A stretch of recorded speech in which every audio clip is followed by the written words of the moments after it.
Oasis Audio presents Average Joe by Joseph A. Kennedy. Read for you by Timothy Andrés Pabon. Forward. God regularly uses average guys and gals to do extraordinary things. That's what happened with Coach Joe Kennedy.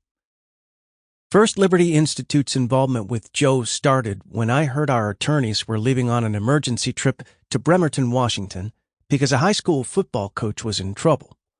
The coach thought he might be fired because he had made a pledge to God to pray after every game when people are slapping each other on the back on the field, making dinner reservations on their phone, and saying hello to old friends. For 7 years, Coach Kennedy faithfully fulfilled that promise to God, thanking him for the privilege of coaching the young men on his team. But now the school was telling him that if he did it again, he would be fired. As a former career Marine, Coach Kennedy rightfully believed that the freedoms he had fought to defend were being stripped away from him.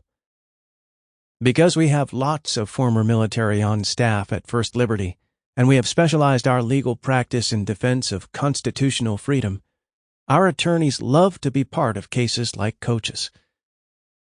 Though our team was excited about Coach's case, as the founder and president of First Liberty, I saw the risks.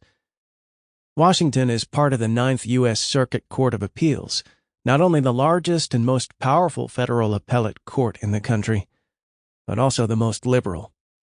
Its judges had earned a reputation of curtailing religious liberties, and already had a long record of making bad decisions on the subject. The odds of Coach's case making it past them to the U.S. Supreme Court were astronomically against us. Just to give you an idea, in 2022, 8,000 petitioners appealed to the Supreme Court, and only 66 of their cases were actually heard. If Coach's case didn't make it to that level, it might create even stricter limitations on religious liberties. But if it did make it, we had the chance to clean up legislation on this facet of the Constitution for the whole country. That was a chance we couldn't pass up. My first meeting with Joe took place in 2015 on the set of the O'Reilly Factor, the #1 rated cable show at the time.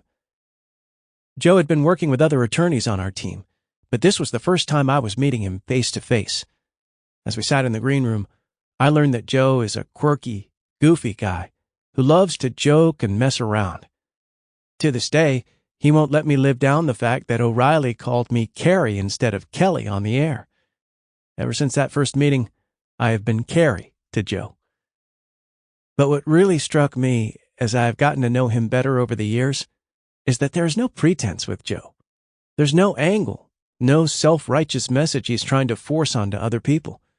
He'll be the first to tell you that he's no theologian. He'd probably joke that he doesn't even know what that word means. His faith is his own, deep and heartfelt, yet at the same time, childlike and full of wonder.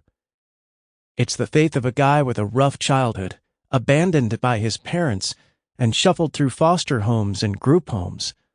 A guy who joined the Marines because he needed discipline to grow up and make something of a life that was heading in the wrong direction. By all accounts, he was the least likely candidate to be thrust into the spotlight of a religious liberties case. But he was just the guy God wanted, a guy who would fight and persevere when things were hard, when tensions flared, and when it almost cost him everything. And in the end, God rewarded his faith and his obedience to the call. Coach Kennedy's case is one of the biggest First Amendment cases in U.S. history. If you followed any of his story in the news, you might only know that after 7 years of litigation, he won his case. The Supreme Court recognized that Coach's prayers on the field were not unconstitutional. Now he not only gets to coach again, but he can continue to take a knee after the game in prayer. The school is enjoined by law from interfering with that from now on. However, what most people don't know is that the court's final decision has much greater ramifications nationwide. Yes, Coach Joe's case was the first in our nation's history in which the First Amendment rights and religious freedoms of coaches and teachers were clarified and protected, but the victory is bigger than that. His is the most significant Sample complete. Ready to continue?